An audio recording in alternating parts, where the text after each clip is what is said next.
А трамповский миротворческий потенциал надо оценивать теперь строго в тротиловом эквиваленте. Трамп, то, что называется, намиротворил.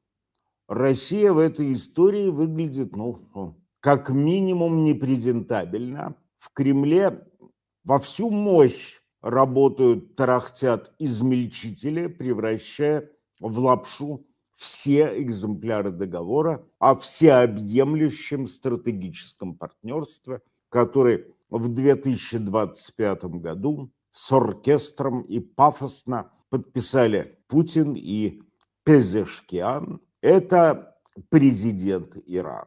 А по всем российским СМИ молнией разлетелась команда не вспоминать об объятиях Путина и Пезешкиана и вообще помалкивать о былой взаимной страсти двух диктатур.